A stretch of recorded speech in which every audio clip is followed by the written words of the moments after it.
Before I get into this episode about Nick Mullens, let me just let you guys know that today's episode is sponsored by SeatGeek. You get $20 off your first purchase, and you can get $20 off if you use the promo code JKS. It's a free $20 right there, and it helps support me. It's one of the real ways you can help support my channel, just by giving yourself a free $20. It's pretty much a win-win situation for most of us. But anyways, let's get back to your regularly scheduled video. I know number 33 being Nick Mullens might be a surprise to some people, but I actually think he had a really promising first season, and I think he belongs on this list. He obviously just hasn't played that many games, but he definitely showed some promise in several of them.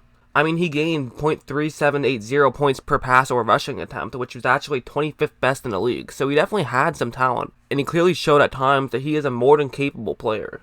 Really, obviously, the first time that we all took notice of him was his first game against Oakland, when he really had a breakout game. One of the things he did very well was basically just execute the plays that Kyle Shanahan and the 49ers offensive coaching staff created for him. He understood his role and he played his role perfectly, and this one will be a perfect example of just that. It's going to be a cover 2 zone, and those are the routes that the 49ers will be running, and so really what you want to take a look at is right over there. This is perfect against man coverage, because basically the plus receiver who's running a go route is going to force that Oakland Raider who's in charge of covering that zone closest to the top half of the screen to go as far deep as possible. And that now means that the receiver who is running a flat route right into that zone could end up getting potentially open, and so that's where Nick Mullens is going to be looking to throw the ball to. But again, what I like about Mullens is he realizes what's going on, and he doesn't try to do anything too fancy, he just executes this play. He just looks over, squares his shoulders, and makes a good throw. That's all you have to do sometimes. You know, oftentimes the plays I will show are the more creative plays, and I will show some more creative plays in this video because those are the most interesting plays, but oftentimes in football, all you have to do is just that. Sometimes you do have to just look over and say, what is this? Is this zone coverage or man coverage? Oh, okay, it's zone coverage. Well, then I need to do this thing right here, which is throw it to that guy in the flat. And then that's going to be an easy way to pick up some yards. That really is sometimes all you have to do in football. That's all Mullens had to do there, and he was able to execute very well. If you can do that, oftentimes a lot of these plays will work. I mean, if everyone can just do their role, then that means that Nick Mullens, all he has to do is do his role, and they'll be able to convert some plays. Especially against an Oakland Raiders defense, which isn't exactly a powerhouse. Oftentimes all you have to do is plays like that.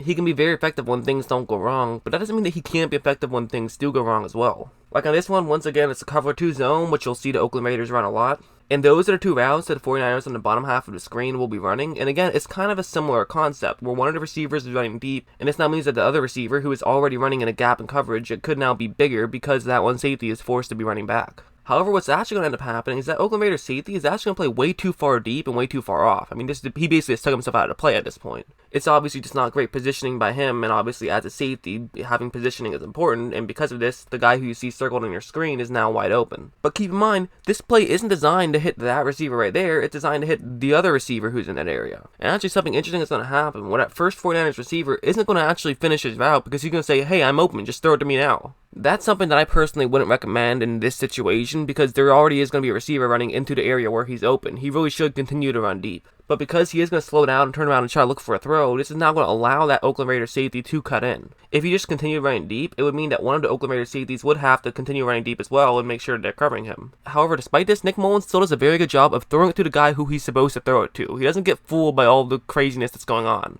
Because of actually a good situation, it actually became a kind of a confusing situation as well for Nick Mullens, because now you don't really know who you want to throw it to. But he did a good job there of just, sticking with the game plan and throwing it to the guy who you're supposed to throw it to. He did what the coach told him to do, and that's why he was able to be effective on that play. There's also this next play, and first what they're going to do is actually send that man in motion right now, and as you see, since an Oakland Raider does follow him, it gives you a pretty good idea that it's going to be man coverage right now. And I actually love this play call, and I'll show you why in a second, but I think this goes to show also kind of the advantages that Nick Mullens was working with, even though they didn't necessarily have the best receiving core. Pretty much it's going to be set up as though it's just going to be a rub route, which you would see a lot in man coverage, especially when you know it's man coverage, where basically what would happen is the slot receiver would go out to block the corner who's in charge of covering the plus receiver, and then the plus receiver would just run right there, and in theory he could get easily open, and there'd be two guys on one of the 49ers and no one on the other one. However, take a look at what the guy in the slot is going to do instead of actually going up and trying to get in the way of that one corner. He's going to start off that way, but instead he's going to then cut back to the middle of the field, and it makes it for a much easier throw for Nick Mullens to make. So was it a great play call? Absolutely. Was that what made that play work? Absolutely. But Nick Mullens did his part on that one. Sometimes as a quarterback, you don't necessarily have to be the guy who's dragging your team kicking and screaming into the end zone. You just have to do your role. Would he be able to be as effective with a bad coaching staff? Well, I don't know. Maybe not. I would say, definitely not as effective for sure. But the fact of the matter is, if you have a good coaching staff, he can fit pretty much any system, and that's what I really like about him. One more play from that Raiders game, they're going to send that man in motion right over there, and that's the Oakland Raider who could end up following him if it is man coverage, and as he does follow him, it clearly is man coverage. Also, since there's only one safety deep, it can give you a pretty good idea that it is going to be a cover one hole or cover one linebacker blitz. What you see on your screen is a cover one linebacker blitz, which would actually be the ideal situation for Nick Mullens to want to throw here because there is a slant route right over there. So if there's a cover one hole, then that slant route would get taken away because there'd be someone in the area. However, since it's a cover one linebacker blitz, this is actually a perfect route to throw to. But of course, Nick Mullens wasn't there when they were making this play call. He doesn't know if this is going to be a cover one hole or a cover one blitz. He basically just has to sit back and wait and see what happens. But look at how quickly he's going to realize what's going on. Pretty much the second this ball is snapped and the receiver is clearly open, look at Nick Mullens. He's already thrown the ball. He made that decision so quickly and hit that receiver in stride where he was able to run over and pick up a huge gain on that one, largely just because of the quick read and also a good throw. So that was the good of Nick Mullens. He really had that breakout game against Oakland. However, his next couple of games against the Giants and Tampa Bay, he kind of fell back down to earth and made you realize why he wasn't exactly a high-profile player. So while his passer rating against Oakland was 151.9, it definitely fell back down to earth the next two games with a 73.7 against the Giants and a 61.2 against Tampa Bay. And it's also not exactly like those two teams were world beaters last year by any means either. Like on this one, it's going to be play action to the top half of the screen, and then he's going to hook around to the bottom half of the screen. Then those will be the routes that the receivers will be running, and the idea is basically to fool Tampa Bay on the play action, and then one of those routes could get open towards the bottom half of the screen. However, the Tampa Bay defense did a very good job there. That felt weird to say, but anyways, they didn't get really fooled on the play action at all, and not really a lot is open. There is a receiver kind of open right there, however, the problem is there's another Tampa Bay safety who's in the area. So it would definitely be a bad idea for Mullens to try to take a shot there. And also, if you notice, Mullens is on the move to the bottom half of the screen, and as everyone always says, you never want to make a throw across the body because that's just a bad idea. Bad things can happen when you do that. But Nick Mullens is going to end up taking a shot here anyways, and it's just a bad idea, and he shouldn't have never done this. And also, if you notice, it wasn't actually that safety who ended up intercepting the ball. It was actually the guy who was in charge of covering that receiver, and that's not really because it was a bad physical player and made a bad play. It's because that's such a hard throw to make. I mean, that would have been a miracle throw even if there wasn't a safety in the area. But with the safety in the area, I mean, there's just such a little chance of this play converting. Now, you could argue the situation that he was in changed things. There was only 8 minutes left, and San Francisco was down 27-9, so they were getting blown out at this point. So maybe he just felt like he had to take some chances. But it was also first down and 10, so it's not like if this was a third down, then I would have said, okay, fine, you had to take a chance. It was late in the game anyways, might as well. But an 18-point lead with 8 minutes left is definitely still comebackable. It was certainly a rough situation, but there was definitely still time left, and you should at least have the mindset of, we can still come back here. No one was open, so he should have tried to either run it or just throw it away and live to see another down. However, he made a mistake there, and, not the end of the world because of the situation, but it's just a mistake that should never happen. This plays another example of it, where they're going to have a couple of fakes right off the bat. They're going to have a fake jet sweep to the top half of the screen, and also it could be a handoff to the bottom half of the screen. However, neither are going to be the case. Instead, it's going to be a play action, and a Niner will be running that route right there, basically just get past the linebackers and hopefully get open. And it's going to work out pretty well, actually really well. I mean, look at how far open he is. The New York Giants players definitely fell for that play fake, and now it could be an easy first down, and it should be an easy first down. However, look at Mullens here, and more specifically, look at how he's standing. I mean, his feet right now are pretty much perfectly perpendicular to where he's trying to throw the ball to, which is not where you want to be at all. You want to try to turn your feet over and get your shoulders square, and he didn't either here. Again, he had to make the play fake, so he was a little bit off balance. However, he had the time to get back in position. I know there's a giant right in his face, but sometimes you have to step into the throw. I mean, you're going to get hit anyways. You might as well at least make the throw. Because of his bad positioning, he wasn't able to get much on the ball, and he just threw it short of the receiver who was wide open. I'm sure if Nick Mullens is watching this video, which of course he isn't, but if Nick Mullens were to watch this video, he'd probably tell me, yeah, it's super easy to get your shoulders square when you don't have a 300-pound lineman coming right after you. And it's fair. It's a lot easier to sit up here and just critique him as it is to actually practice that in real life and actually be good at it. But that's what kind of separates the goods from the greats. There's a reason why he's 33 and not higher, and a lot of the reason why the guys who are higher are where they're at is because they have ice in their veins and they're not afraid of taking a big hit every now and then. One other slight problem I noticed about Mullens, especially when he had kind of his worst games against Tampa Bay and against New York, is that while I gave him some credit for sticking to the book and knowing what you're supposed to do even when things don't exactly work out perfectly, sometimes he sticks to the book and does exactly what the play requires even when it's not necessarily what he should be doing after the snap actually happens. And here, I'll show you what I mean with this play. It's going to be a rub route, where that receiver right there is going to run in and basically get in the way of the linebacker who's in charge of covering the halfback, and the halfback will simply run right there and hopefully get open. So the receiver getting in the way of the linebacker is a key point in this play. However, he's going to actually miss the linebacker in this one. Doesn't do a great job, sort of doesn't do his job on this one, and that's why that play is not really going to be a great play at this point. Because that's where the halfback is, and the linebacker is already a few yards past him, and he has a step on him. So this pretty much means that there's not going to be any separation whatsoever, and Nick Mullens shouldn't throw the ball in that direction. However, Nick Mullens is going to try it anyways, and there's just no room to make a throw there, and that's why it fell incomplete. Again, not the end of the world by any means on that play. He definitely did what he was supposed to do on paper at least, but you would like to see maybe one of these better quarterbacks actually realize what's going on and not make a throw in that direction.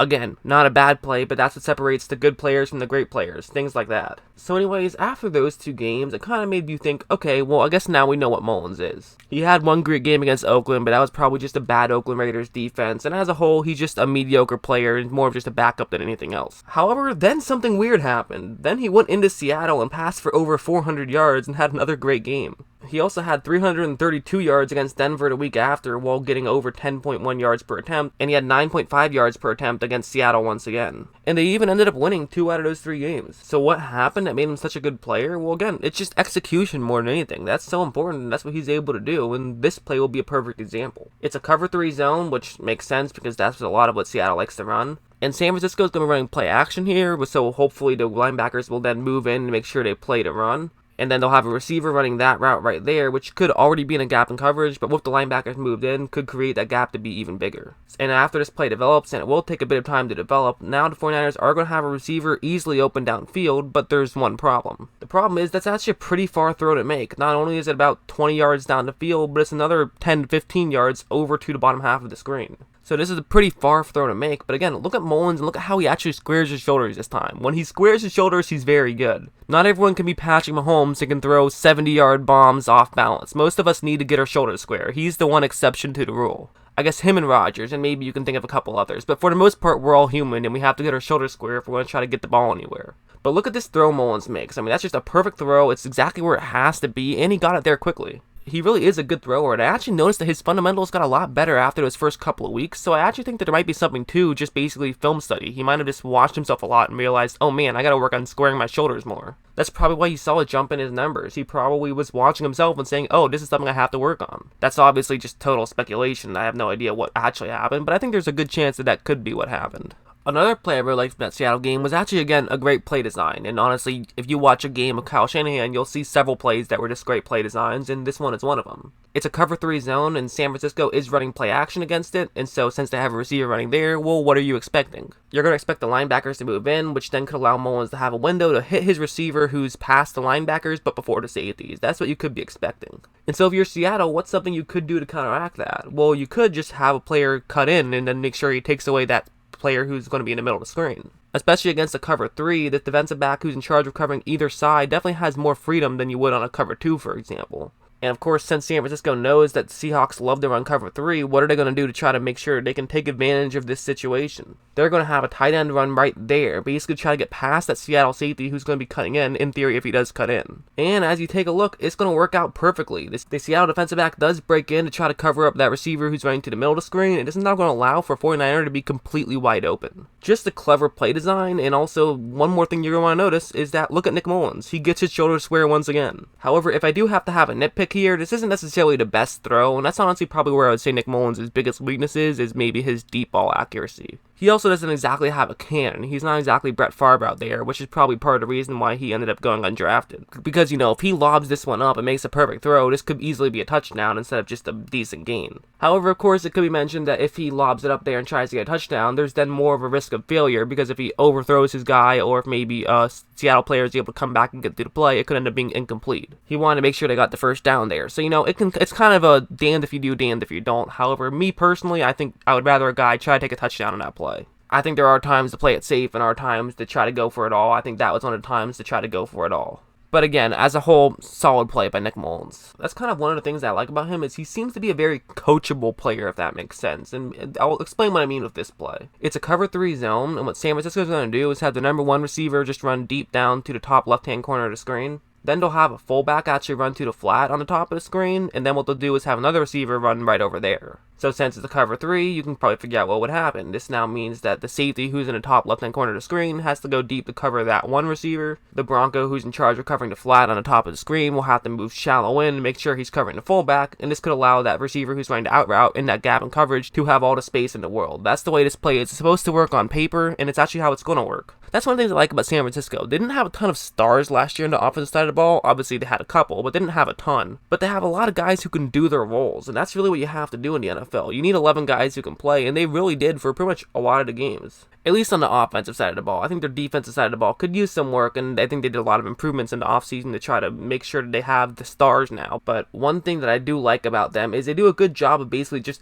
building talent all around that roster. They definitely had some poor luck of injuries, and hopefully next year they won't have that poor luck and they can be successful. But anyways, as you see, a receiver about to get open, and then look at Mullens here. He's already throwing the ball. He's already ready to make a throw right now. He makes the completion, and they're able to pick up some yards in that one. And again, that play's not really that difficult. I mean, a lot of guys can make that throw, but I give credit to Mullens for being able to make those kind of plays consistently. I mean, that's what really matters in the NFL. I mean, you look at a guy like Tom Brady, he doesn't make these wow throws constantly. I mean, he will from time to time for sure, but what really makes him so remarkable is that he just so consistently makes good plays. You don't have to make a great play every play. In fact, most plays, there isn't even a great play to be made. Just do your job. I mean, it's the Patriots motto, but it really is true. You gotta do your job, and Nick Mullens does his job. Oftentimes, people separate quarterback from the rest of the players in the league and say, everyone do your job except for your quarterback. You have to do above and beyond your job. Nick Mullens won't quite do above and beyond his job, which is why I have him at 33, which is basically the best backup in the league, I guess. You know, I guess if I consider the top 32 all starters, this now means Nick Mullens is the best backup. It's definitely a good luxury for San Francisco to have, you know, a really good starter who, yes, Jimmy Garoppolo will be on this list at some point. That obviously went without saying, but now they also have a backup who's very high on the list at number 33.